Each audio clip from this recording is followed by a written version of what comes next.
to 98.5 WNUW. And it's Real Talk Real Talk with Tone. with Josh. We back with another episode of Real Talk Sports, man. But this episode's a little special. We do a little different. Super special. It's different than pretty much anything you've seen before yet. So we normally do 2 hours, 5:30 to 7:30. The Real Talk Sports. But we're going to do something different in these 2 hours. The first hour is going to be dedicated to racial justice in the NFL. We just want to highlight, things that's going on in the NFL on that side of things and give people a voice, give people, just the opportunity to help make change in the vote conversation. That's what we're doing here. We game changers here at Real Talk. So this first episode, because we're just going to be, for the next 3 weeks, this is something that we're going to do. Yeah, it's like a three-part. Three-part, yeah, exactly. Each episode has a certain theme. Certain things is going to be going down, certain surprises, different great things. Just stay tuned for what we have here and stored here.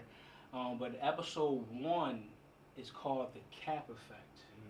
And that is something where we're going to kind of dive in to Colin Kaepernick, his impact, and also just highlight a lot of the protests that have been going on in the NFL this season.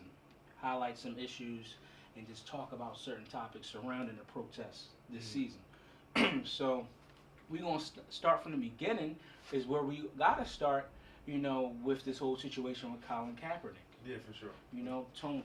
Colin Kaepernick was someone that got chastised and, ridiculed for protesting, kneeling, one game. One certain game back in 2016 is when it started. During the national anthem. Yeah, during the national anthem. Yeah, and he was kneeling, everybody else was standing during the Pledge of Allegiance, and that just changed everything. From that point, people thought he was disrespecting and the flag. The question started there immediately. Like, immediately. Where is this from? Like, is he going against the flag? Is he going against the army? Because for a lot of people, the national anthem stands for a lot of things. Yeah. So of course, like normal people would do, they took it personal to them, or whatever it means to them. They felt like he was disrespecting that. Exactly. Yeah. And then of course the questions that came post game, and they asked him why he protested and why he leave and things like that. And what did he say?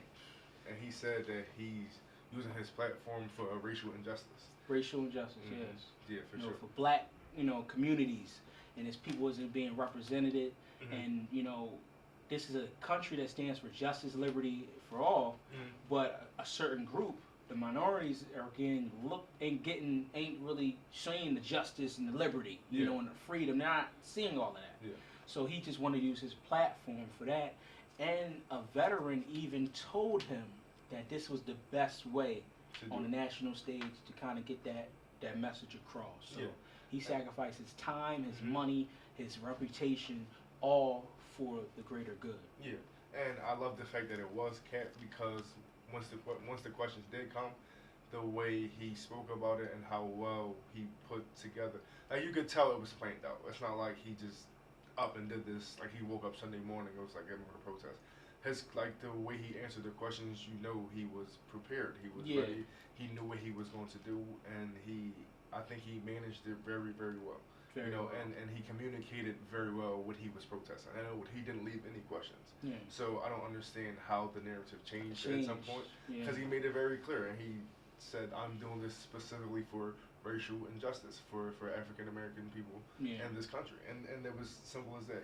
So people got so caught up on just that military services, and how can you dare you disrespect, you know what I mean? They was caught up in tradition and not really focused on the message of what was going on. They was more focused on getting offended than actually listening. Yeah. And God gave you 2 ears and 1 mouth. You can listen more than you talk. For sure. So this, you should have, heard the man out. You know what I'm saying? This is a man you didn't have a problem with prior. Yeah. So should always hear somebody out. But Tone, we're going to talk about what is Kaep's impact on the NFL.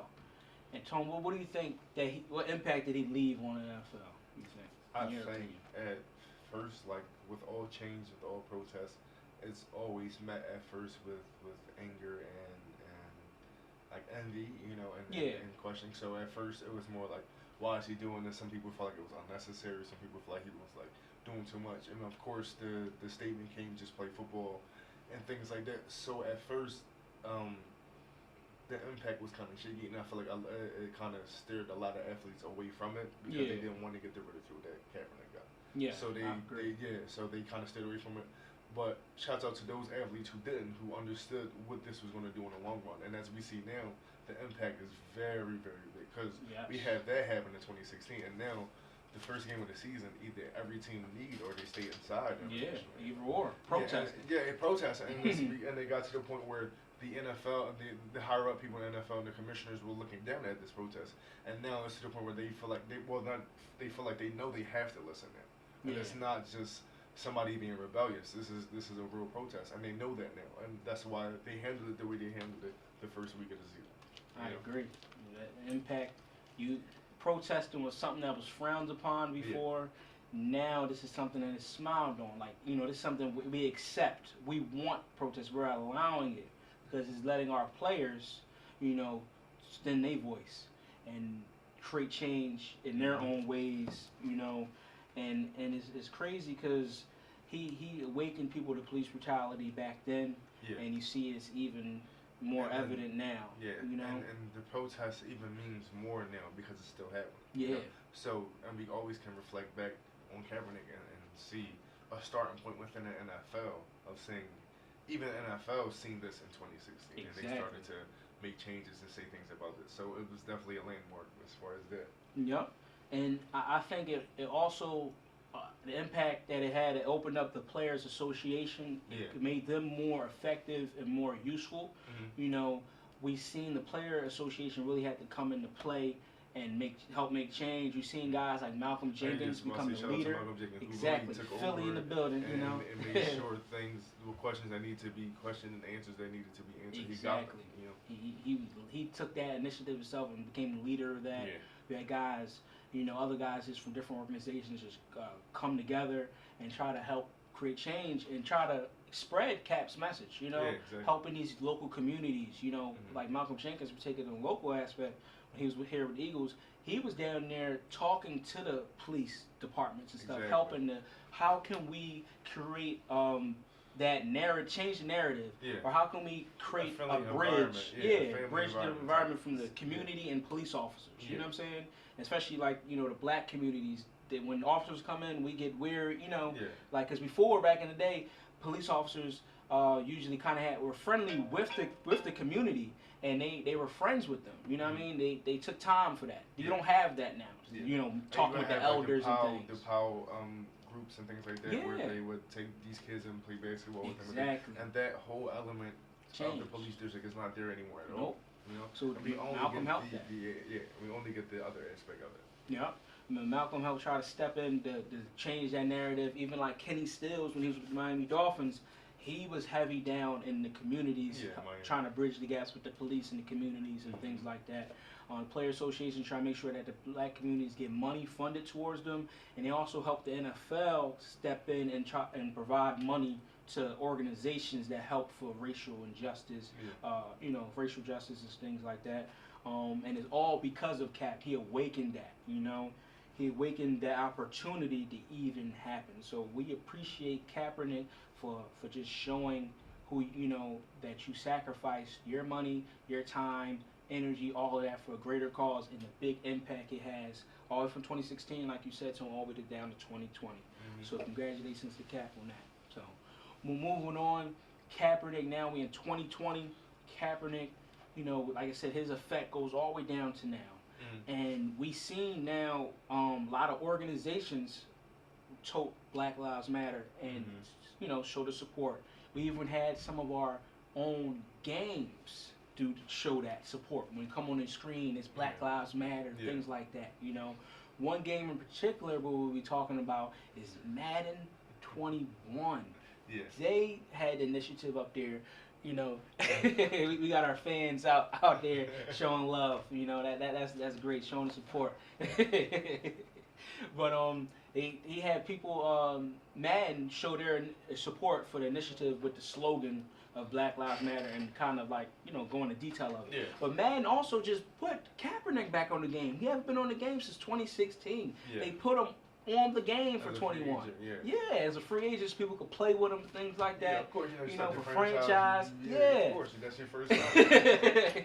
You know, franchise mode, you could play with Kaep. Yeah. You know, if you're a fan of Kaep, you could play with him. You know, Tony, you're a Ravens fan. He could be on the Ravens. Yeah. He could be on the Eagles. He could be on the Bears or whatever team that need him, you know, or want him on your franchise mode or things like that. But, Tony, do you think this was a money move by Madden, or was this a genuine from the heart type move, following the initiative of Black Lives Matter, or was it just, we want to do this for the money?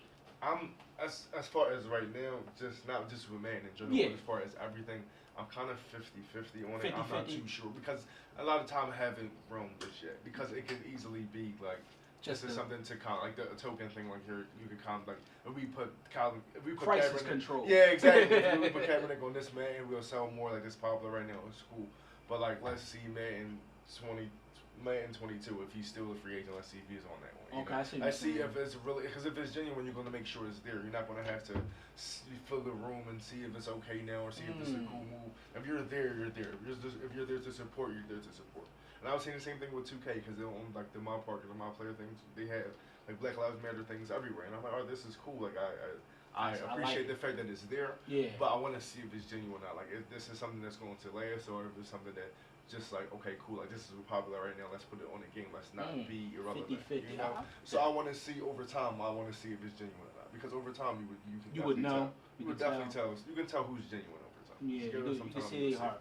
Yeah, for sure. Yeah, I kind of went back and forth with it. Kind of like you said, 50-50. Yeah. I'm just going to say I'm going to lean towards hoping that it's a genuine move. Yeah, I'll be wanting to, but sometimes I just like...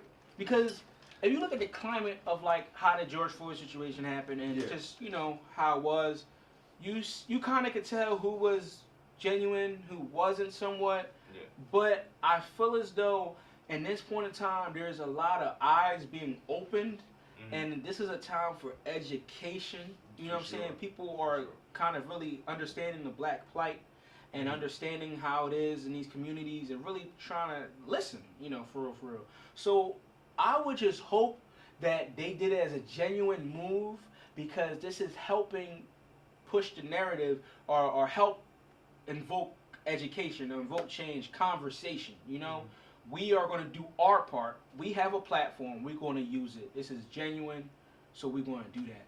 Like, Madden, like, I kind of don't want to say the money move because I think Madden, I don't think they would have, I don't know.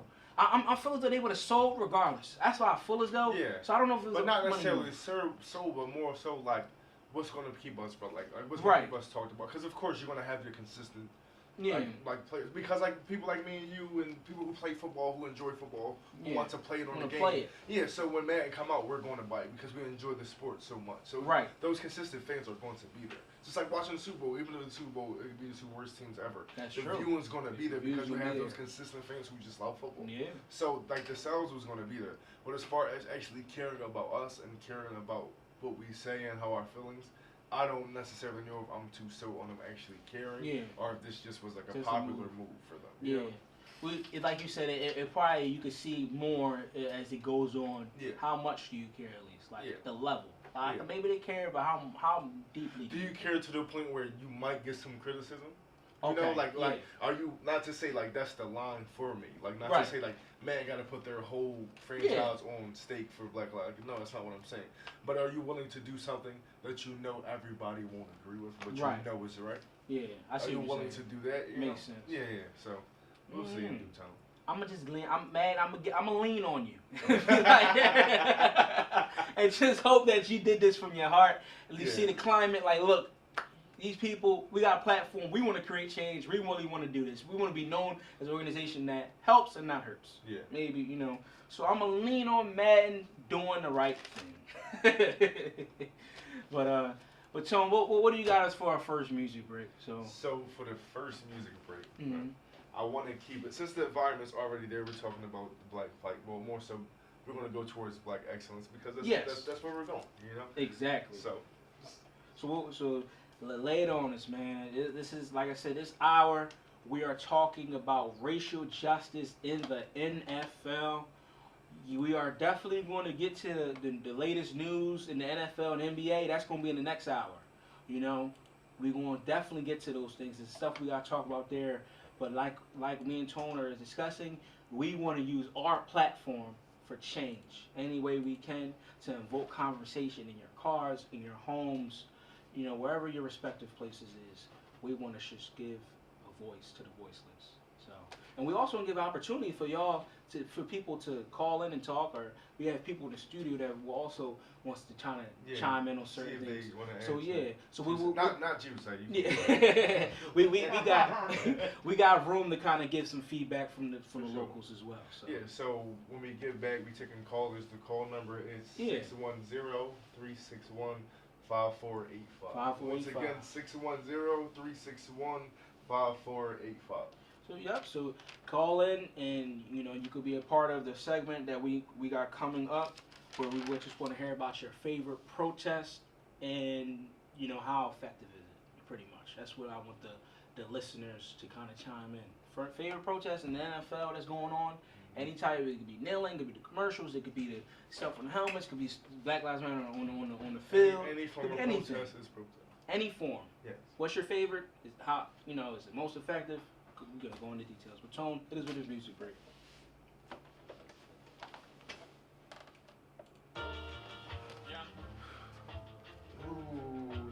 We're just finishing the first half of it. Yeah, we're back with Real Talk Sports, and like I said, in this hour we're talking about racial justice in the NFL.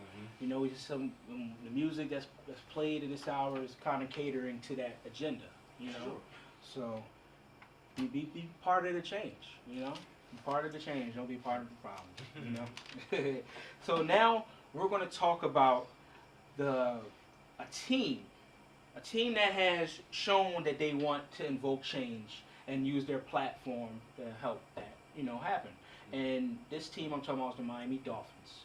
The Miami Dolphins, they had a commercial that they aired during week 1 of the season.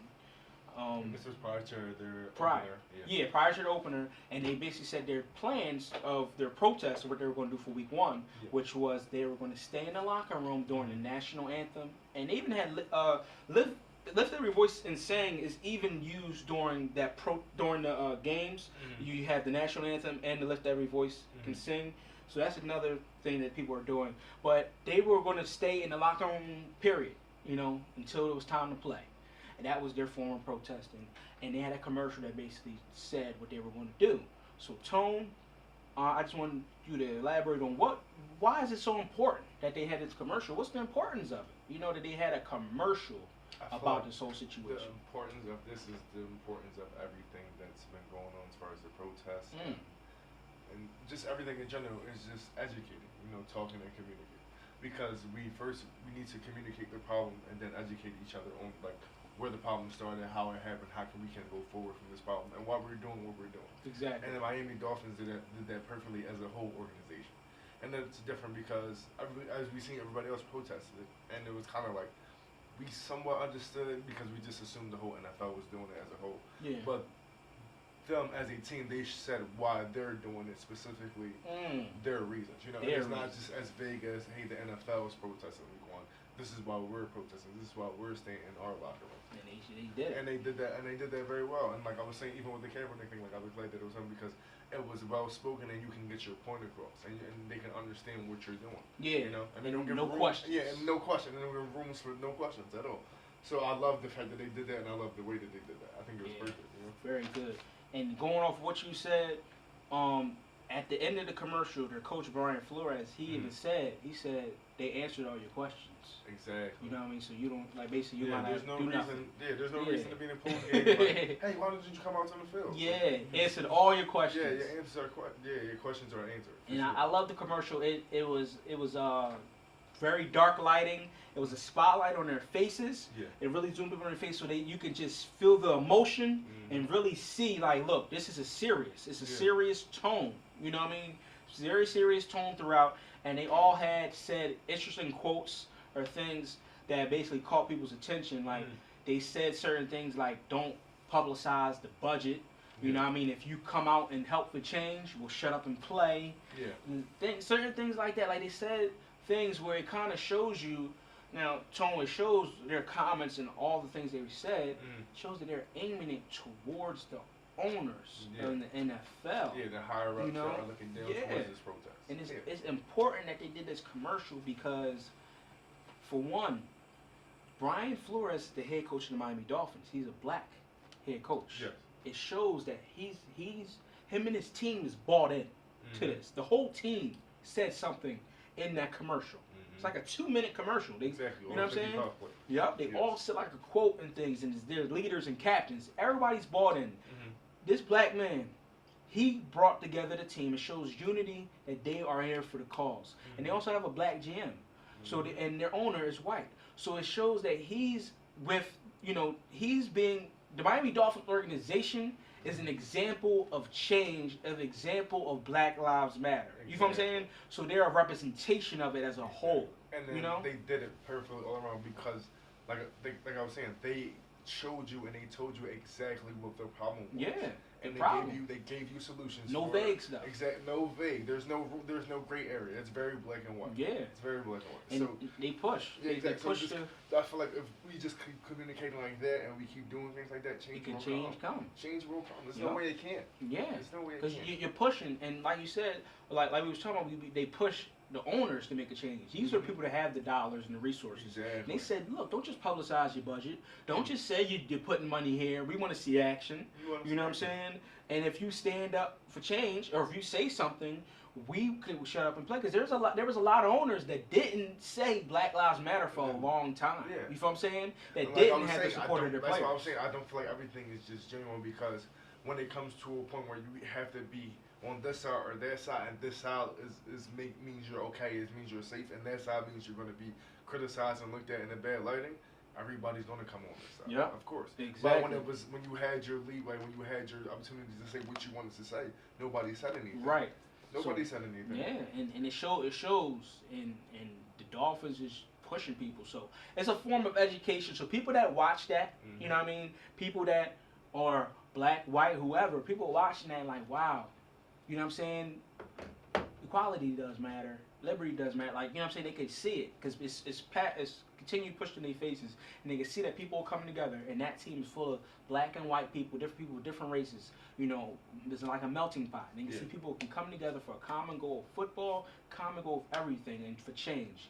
And it's just important. There's one quote that stood out in that commercial, and it gave me the chills when I heard it. This is the quote, and I quote, "If my dad was a soldier, but the cops killed my brother, do I stand for one anthem and kneel for the other?" When I heard that, I said, "Whoa!" Because like it was they doing "Lift Every Voice and Sing" and the Star Spangled Banner. You know what I'm saying? They're doing both anthems, and it's like, wow, he has a point when you look at that. Like, dang. My dad's a soldier, so he's all about the America and fighting for America. But hold up, the cops killed my brother, so y'all not really showing justice and liberty and all that. So wait, I'm in a point where, okay, do I just stand for one thing and kneel for the other? Like, it's kind of in that gray area. So I think people, if that gave me the chills, I think people that heard that kind of got to a conflicting spot and like, whoa. And it could, and for certain people who never understood, never seen that. Yes. For once, it's right in their face. It's education. It's right in their face. And like I said, it's black and white, so there's no way around it. There's no buts. There's no ifs. You understand the difficulties and living in this world. Yeah. And just being abused by one side of the world and feeling like you have to respect the other. Yeah. For sure. And with a quote like that, there's no gray area. There's no like vague things going on. There's the point there, and at that point, since you can finally understand, and then it's like, all right, what can I do to help? A lot of people gonna look at these commercials and like Miami Dolphins commercial and be like, what can I do to help with the change? You know what I'm saying?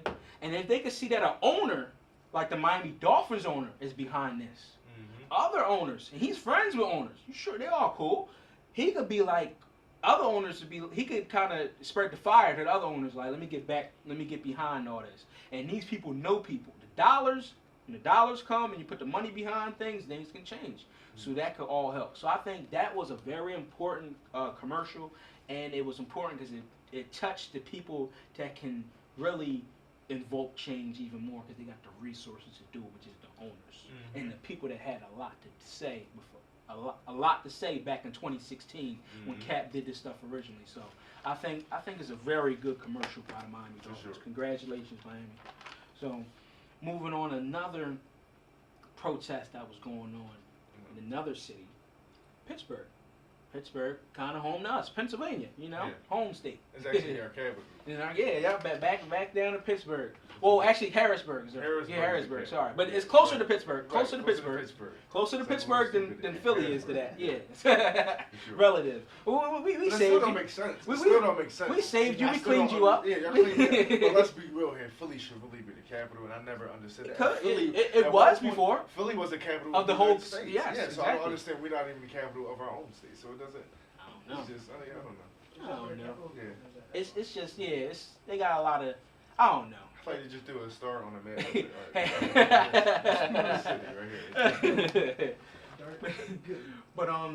But yeah, Pittsburgh, the Steelers. Yeah.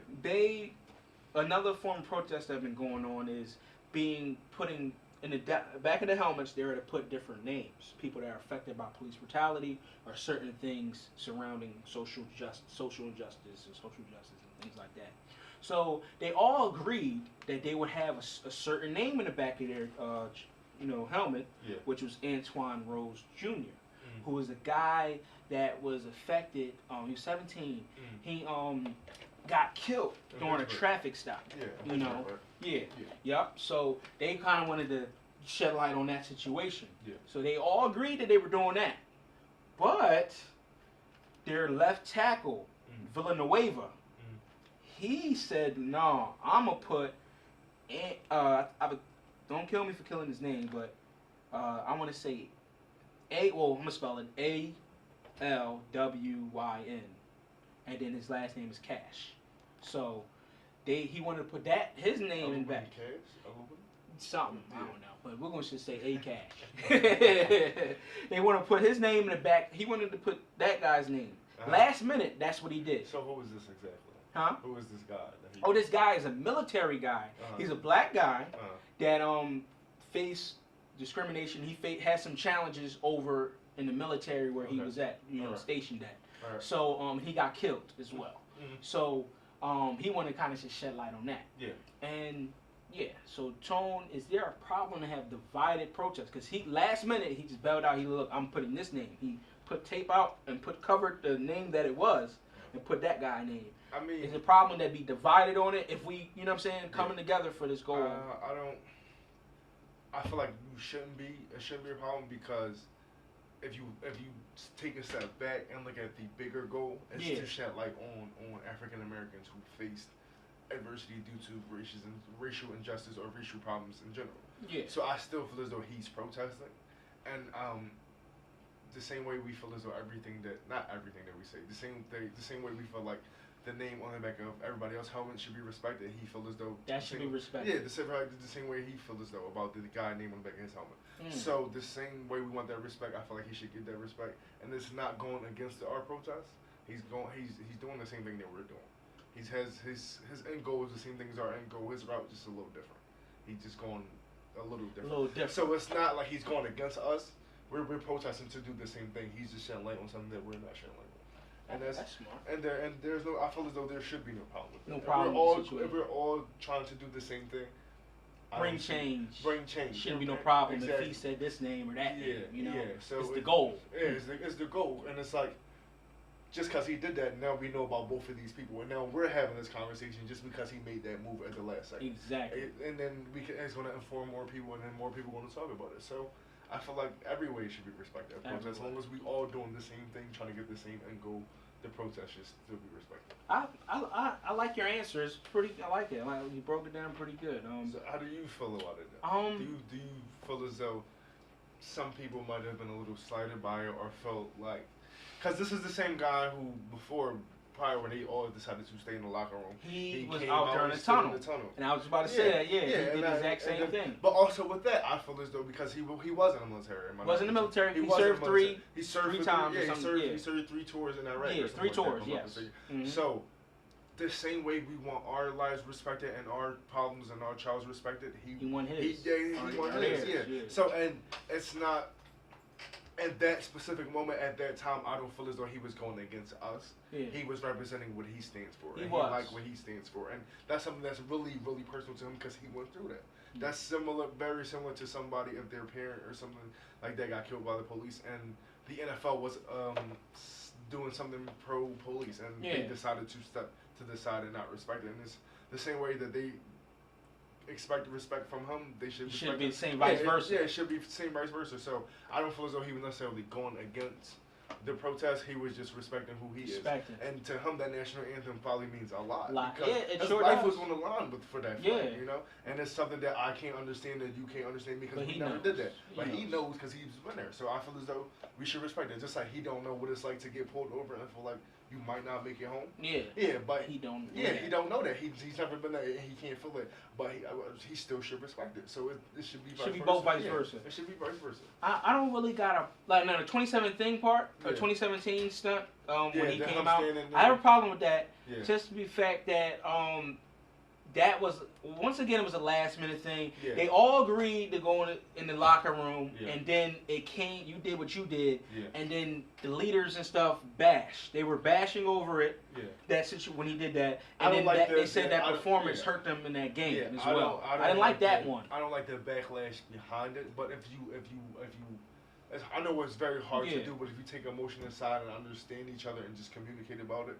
I don't feel as though he was being during that time. But during that time, I didn't like it that time. Very intense. It was you were either there or you were there. It was more so not even just the fact that he did it and they were doing another thing and he just at the last minute decided to do his thing. Not even just that. It's the fact that it affected the team and the fact that during that climate, the protest and stuff was frowned upon and it took away from what was needed. You know what I'm saying? If y'all was all together in that moment, it would have looked, you know what I'm saying? The message would have been different. It would have been all about, social justice and stuff. Now, during 2016, when that happened, it was all about, they fighting, this and this and that. This is why, you know what I mean? People look at it, boom. But in this time around, I'm not mad about it. It's because we all could protest now in our own ways, pretty much. And like you said, his fight was still on the same term of everybody else. It was just to, spread people's names, give people names, basically voice to the voices, highlight people that were affected, and really get them a center stage. It was very, very personal to him because I love he it was in the military. And I'm pretty sure he probably known somebody who was cool with or something like that, and they went on tour and that person didn't come back with him. I'm pretty sure. So that's something that's very personal to him. So he probably wanted to go a route that was similar to him. Similar to that. And it was very personal because that's military. I might not look up that you might not look up necessarily like African Americans being mistreated in the military. A lot of people didn't know that. A lot of people wouldn't know that. A lot of people don't even necessarily look in the military or the armed forces and think that these African American people are being mistreated today because we understood at one point they were, and we were educated about that, so we feel like that change had happened at some point. But we don't think today that these people are still being mistreated. Still being mistreated as less than other people that's in the same group or same forces though. Exactly. So that and I'm glad you said that. So it's like I'm glad we agree on that. We don't have a problem with him doing that because it didn't take away from anything this time, and it was still for the common goal. It would be different if you hear like a police officer name. It's been a lot different. It's been a lot different. Like, all right, man, you drunk. Now we might have to have exactly. Train you or something. You can't come back in the line. So he did his he kind of redeemed himself from last time, For sure. And Mongus is something also that we all are on the same page about and we talked about. 2016, he pulled the stunt and just didn't let nobody know about nothing. But this is the thing. I feel like showing how he handled this occasion last time, we should kind of see what he meant last time. You know what I'm saying? Yeah. We should understand that a little bit more. With time passing and seeing how he handled the situation, we should look back and say, okay, cool, we understand it. Man. It don't take away from the message more. I don't think. For sure. Which is pretty good. Which is great, actually. It's really great. So, and in this time, I want to really just give people that we have in the studio a voice real quick, just about the protests that's been going on throughout the NFL this year. Favorite protest and why, and favorite protest or most effective protest, and why is it your favorite or why is it the most effective protest? And I got my own protest. Tone got a protest that he likes personally. But we have some guests in the studio. We have Zayon Snell and we have Malik Stewart over there as well. You know, so I want both of y'all to speak up and let your voice be heard. You know what I mean? You know what I'm saying? Let your voice be heard for sure, you know, with all of this. So, and if anybody wants to call in, again, like we said, you call in at 610-361-5485. One more time, you can call 610-361-5485. And we are talking about favorite protest / most effective protest, and why is it your favorite or most effective, you know? So, Zayon, I'm going to let you talk first and say, what is your favorite protest in the NFL and why most effective? You know, speak up. Speak up for the people there. Sure, brother. I appreciate this. Oh, yeah, of course. Appreciate y'all. I'm a frequent guest. I don't say nothing now. Me personally, I think my favorite protest, because I say most effective and favorite is probably different. Me personally, my favorite protest had to probably been the kneeling of the anthem. Kneeling the anthem, okay. And the reason I felt that was because I'm somebody who actually comes from a military family. Like my dad served in the Marines, my grandpa served in Vietnam, my aunt served 2 tours, you know, Africa. She just retired from the Air Force. My mom's father, he was an Army Ranger. So like I have a lot of family members who were in the military service. And you know, when Kaep first kneeled, a lot of people felt like he was being disrespectful. When if you actually listen to it, he did a protest before where he just sat down for the national anthem. And right. He got a lot of feedback from military people. And he sat down with a special ops Marine person, special ops military person, who told him when soldiers pass, and I've been to military funerals because I've had military family members. When soldiers pass, they go to the gravesite and they kneel. He said that's the way to honor fallen soldiers, like your black brothers and sisters who have fallen. So next game, what did Kaep do? He sat there and he kneeled. And you peep that the people who felt like he was being disrespectful weren't even really military people. They were people who empathize and want to be in the military. You have these Joe Blow Proud Boys who wanted to be in the military and just see military movies, and they felt disrespected. But actual military members understood what he was doing, because they did the research and saw that he talked to somebody in the military. So as a young black man who lives in a neighborhood, who police patrol his neighborhood every day, and I've had friends killed by the police, and I get stopped by the police, for somebody like me, when I see grown black millionaires kneeling on this national stage that's watched by a majority of white people in cities that, like, think about this. I'm sorry, but say it. I don't know no black people in Kansas City. Right. Yeah. I'm sorry. I know he some. He got some family. I have family there. I know. Yeah, like outside of the Moses, but yeah, who you know? You have some towns that you have. You think about this. You have regions because a lot of these, because you gotta think about it, a lot of these football stadiums be in towns that's not even in the city. Think about this. The New York Giants play in East Rutherford, New Jersey. Yeah. They don't play in New York. Right. That's because they don't have no space. No space. Yeah, because but think about it. So you have a lot of these. Stadium in New York City. Like you have a lot of these cities, or you have a lot of these towns, these small towns that have big stadiums.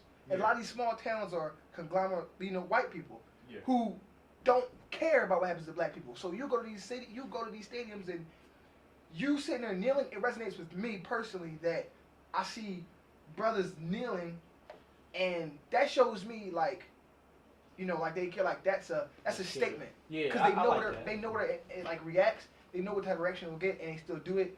I like that because a commercial can. Somebody can see a commercial on TV and flip the channel when they realize what it is. Yeah. The names on the back of the helmet. I love it, but I felt like for football, it don't really make sense. Like when the NBA went to the bubble and they put the names on the back of the jerseys, you can kind of like that did more for me than the names on the back of the helmets because it's big and bold. You can see it. You really can't even see the names on the back of the helmet. But this is something that they normally, like the helmet is a helmet, and even like the chest patches is a place that they use for representation or give somebody support. Yeah. So it's part of their. It's like if the NFL would have did something, they could have put it on the back of their names. Much like the NBA did. Yeah, but it's two different organizations. But you have to give them credit for what they did. Something. You know, I give them credit because I just felt like. No, because prior to this, whenever they paid tribute to anybody, when owners. They always put it on the back of the thing or a chest pad. So it follows. So like that's why, I'm not criticizing the NFL for doing that. You know, in football, that's what you do. I played football all my life. Breast Cancer Awareness Month, we always had a pink sticker in the back of it. We always did that. A teammate got injured. Or even cleats. Cleats is another spot of doing, but you know what I'm just saying, for something that resonates more with me, or I felt like would be more impactful, is I flick on the channel, and Thanksgiving, me and my family, me and my all-black family sitting there, and my one cousin who married a white girl, but she cool, and we all sitting there, and we see these grown black men kneeling in front of a stadium, knowing it's that silent they protest. And get stuff thrown at. Silent that's what I like protest. because that's the emphasis and that's the basis of racial black protests. You know, in the Olympics in the '60s, they didn't have to say anything when them two black men put their fist up. They didn't have to say anything. It catches attention. Their silence was louder than any words they could have said by just putting that black fist up. And they were much like Kaep, but a lot of people don't understand. A lot of people don't even necessarily talk about. After that, they got kicked out of the Olympics. They had to go back home. They were being ridiculed. A lot of people. The one guy said that he kind of didn't even enjoy like the next couple years until like people understood that picture is finally like started to resonate and they understood what it meant and how much they lost just doing that, just taking that opportunity to stand for something. Malik, I want to get Malik Stewart involved. Just step up and you know, let this guy right here is he is known as a whisperer. The whisperer, but he's going to speak up today. I can see your voice level right here. You're not talking loud enough. So Malik Stewart, I just want to know, what is your favorite form of protest in the NFL, and why? You gonna see this? I don't need Well, when Kansas City Chiefs and like in Houston, Texas, like when the first game of the season, when they went to the middle of the field and they basically they all locked arms and took a knee, which was great because like everybody came together and did it. It's like you didn't see no one person sit to the side or anything like that. It just, and also it's like during that time, you know, crazy times going on, and that's the first football game of the season. So once that happened, everybody is watching it. Like, everybody's looking, and that just shows that, like, you know. That was definitely mine too. The fact that both teams got together. It's crazy. I guess we was thinking like that was something I was gonna say when because they all came together. So it was like that was like a good thing to see. For sure. That was one of mine. Like I like that. Good job, Malik. You did a good job speaking up today. my man can talk. Don't do that. So I've heard him talk for 3 years. So to recap, we got Zayon Snell, who believes protesting is his favorite. You know, just because of the image it shows. And we have Malik Stewart, who believes the locking of arms because of what again? Just to recap. Just because it shows unity. Just unity. Keyword unity. That's what I just wanted to emphasize again. He said unity, which is great. And Tone, you said you love the same thing. Because they all came together and they showed that it was more than just like that this mean more than football. Because normally before a game, a lot of guys aren't friendly. They don't really talk too much. There's no reason to even get in that type of mindset or even headspace even. But they put all that aside and saying that this is the opening to the NFL season, they put all of that aside. They came together as people, as men, and they all met up on the football field and just locked arms and took a knee for something that they all stood for together. And it was more than just us as the Kansas City Chiefs and y'all as the Texans. It was just one line of men who stood for something together. Cool. And that's why I love this. I love it too, man. It's great, just unity, and it just shows that we are in this together and we're not divided, and we're here to win it. You know. So we're gonna go in one last music break before we do the final topic, and then we'll be going into our main show, which is racial justice. Which is NFL and NBA topics. We'll do it in this next hour. So stay tuned. So yeah, racial injustice is something that we'll be doing for the next 2 weeks as well. The next 2 shows. The next show topic is the Rooney Rule. That's episode 2, the Rooney Rule, and we will be breaking down the Rooney Rule, history of it, where how far it came and everything. The Rooney Rule is I don't want to spoil everything on the show, but just the Rooney Rule, ain't giving away everything. But the Rooney Rule is it's just a rule that came about to organizations, basically is in the football, that tell them that you have to at least interview one black candidate for your head coaching positions and front office positions. So we will break that down, the Rooney Rule, how far it came and things like that. And we'll also have get expert knowledge on it as well. And I'll say my thoughts on it and how we can advance it. Episode 3 is titled The Justice League, where we'll just break down the NFL. It's all the things that the players. This is where we'll highlight players and talk about how they did highlight their importance and all their contributions so far, and why it's important that whatever they did is important, their contributions, how big it is, pretty much. So we'll be right back with Real Talk, and we'll close this segment out after this. So see you in a minute.